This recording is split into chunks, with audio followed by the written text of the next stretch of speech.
Дараагийн мэдээ. Гал төмөр газар хөдлөлт зэрэг ахуйн осол байгалийн гамшигын үед мэдлэг мэдээлэлтэй байж айж сандрахгүй байх нь хамгийн чухал юм.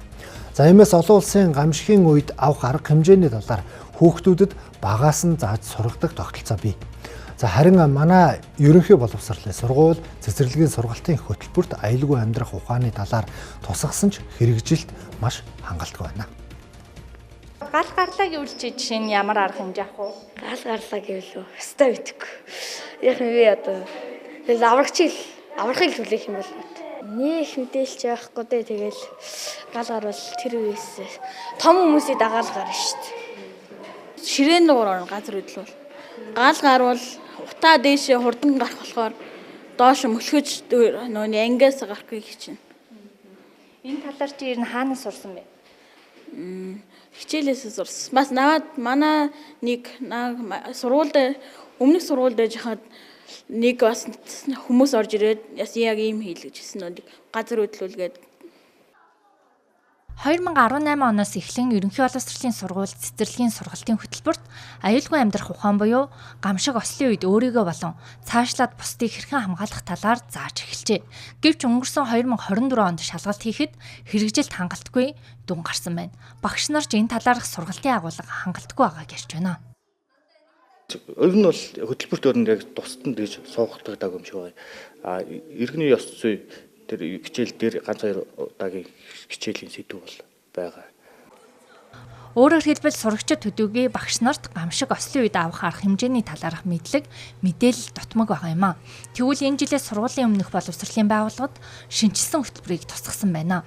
Харин эх жилээс бага ангийн хөтөлбөрт цаашид бүх ангийн хөтөлбөрт гамшигын үед авах арга хэмжээ буюу аюулгүй амьдрах ухааны сургалтын хөтөлбөрийг шинжилэн тусгахаар төлөвлөжээ.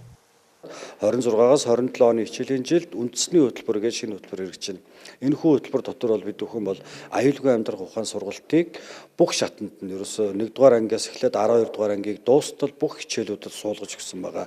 Энэ хичээлүүдээр онцлог нь одоо өөрийгөө таних, байгаль орчныг танин мэдэх, эрсдлээ үнэлж чаддаг, цаашдаа одоо тэр аюулыг зайлуулах боломж нь хэрвээ хувь хүний өөрийнх нь гамшигт тэмцэх үйл ажиллагааны мэдлэгийг хэрхэн олгох тал дээр бол одоо ингээд бид бүхэн төлөвлөөд ингээд сургалтууд маань явагдаж эхэлж байна. Бага боловсролын сургалтын хөтөлбөрийг шинжлэх ажлууд бол хийгдээд туршилтын ажлууд нь бол бас хийгдээд явсан байна. За энэ хүрээндээ ер нь бол одоо аюулгүй амьдрах ухаан гэдэг энэ одоо сургалтын агуулга энэ чиглэлийг бол одоо бүх хичээлд одоо интеграц байдлаар тусгаад оруулаад за өөрөөр хэлбэл энэ хөтөлбөр нь бол чадамжид суурилсан хөтөлбөр учраас хүүхдийг одоо аюул ослоос урьдчилан сэргийлэх өөрийгөө хамгаалах мөн одоо аюул ослоос урьдчилан сэргийлэх чиглэлээр бусдаа одоо нөлөөлөх бусдыгаа хамгаалах гэдэг ч юм те энэ чиглэлийн агуулга зүйлүүд бол одоо энэ шинжилсэн сургалтын хөтөлбөрийн зорилго суралцагчийн эзэмших одоо мэдлэг чадвар чадамж гэх тэр бүх зүйлд нь бол туссан байгаа гэж